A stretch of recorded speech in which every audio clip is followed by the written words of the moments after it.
As the bus lurches, tassels along the top of the windshield sway, breaking up the sun in the driver's eyes. I'm traveling 24 kilometers across the dry bed of Lake Texcoco, once almost the size of San Francisco Bay, now downtown Mexico City. I am on my way to see what remains I can find of the ancient city of Texcoco, cultural center of the Valley of Mexico 500 years ago before the Spanish conquest, and home to Nezahualcoyotl, or Hungry Coyote, ancient Mexico's greatest philosopher and lyric poet.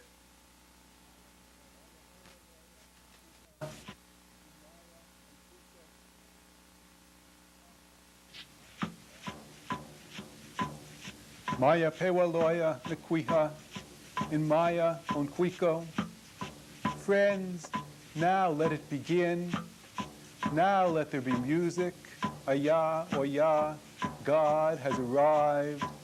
Now let there be pleasure because of these princes, your songs. In your home beyond, in Dawn's house, your flowers are stirring. They bloom as jades. They're shaken down as bracelets from the place where one knows joy. From beyond, your flowers, your many leaves. Oh God, the flowers, words of life giver, they shower down on Anahuac. With these you cause the city to endure. Your hands are the world. It is you who speak, O life giver. Ye tequatl, tonaya, tawaya, epalne, moane.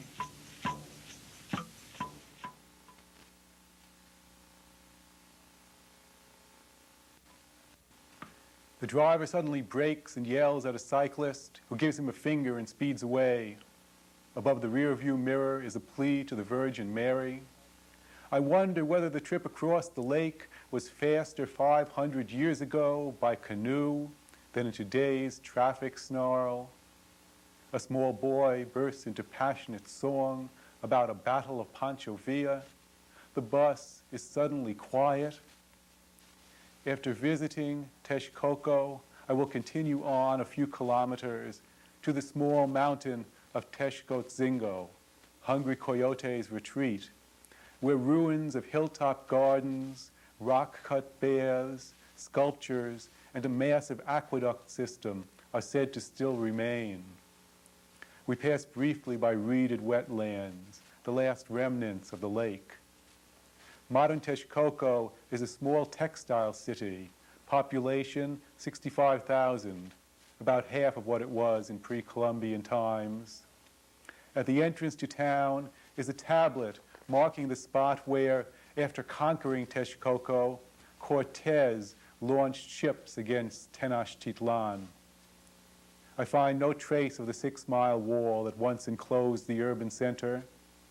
Little remains of the ancient city above ground, except the stones, which now make up the walls of many of the downtown buildings, including the church in the central plaza, with their designs and sculptured reliefs turned inward. I walk about the Zocalo, sit in the shade of tall cypresses, survivors of the 1,000, legend says, Hungry Coyote planted.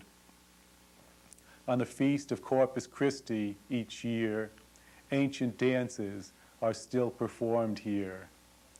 Below ground, beneath the present city, I know the earlier city's foundations still stand.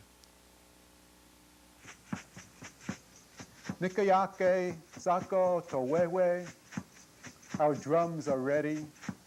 Already the eagles and jaguars dance. Already you're on your feet, flower song. I search for songs, our adornments.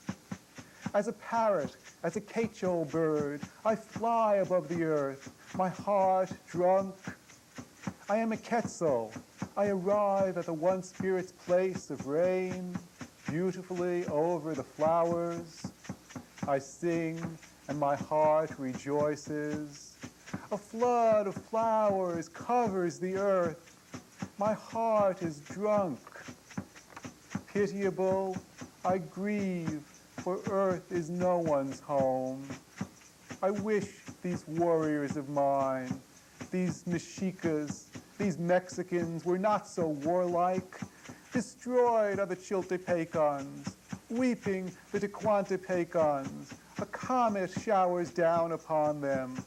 Perished are the Xochitecans, weeping the Amaztecans, weeping the Tecuantepecans.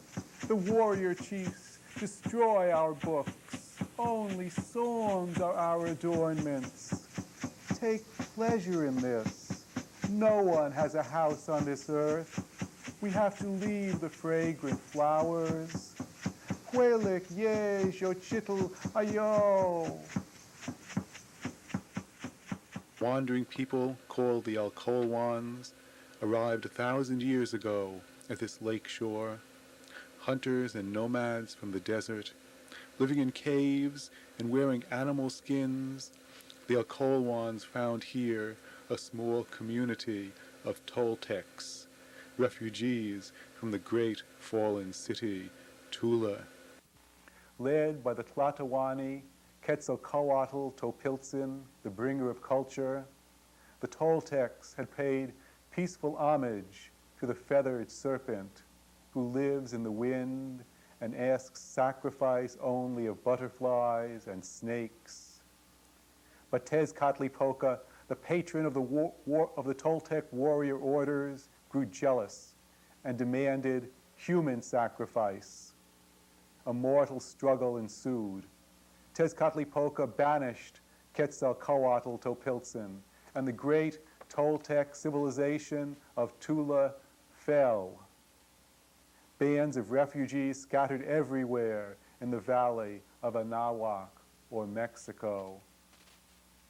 The Alcoalwans settled nearby and adopted the Toltec culture as their own, shedding their animal skins for clothing, their wandering for farming, their caves for a village, and gave up even their rough Chichimec language for the silvery tongue of ancient Tula, Nahuatl.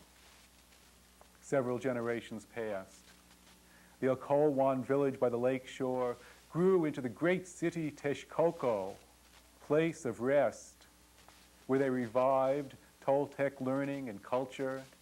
They built in stone, developed the arts and sciences, history, hieroglyphic writing, astronomy, calendar, philosophy, sculpture, painting, music, poetry, and brought a cultural renaissance to the valley of Anahuac.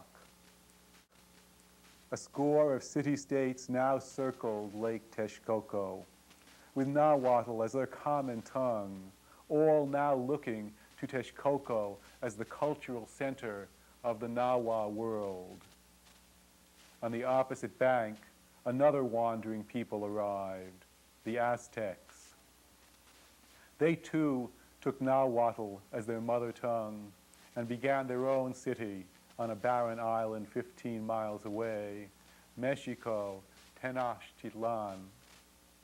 While the Aztecs were still struggling with survival, the Texcocans were reaching new cultural heights in the time of their seventh Tlatoani, Nezahualcoyotl, Hungry Coyote, lawgiver, architect, engineer, reluctant warrior, philosopher, and lyric poet.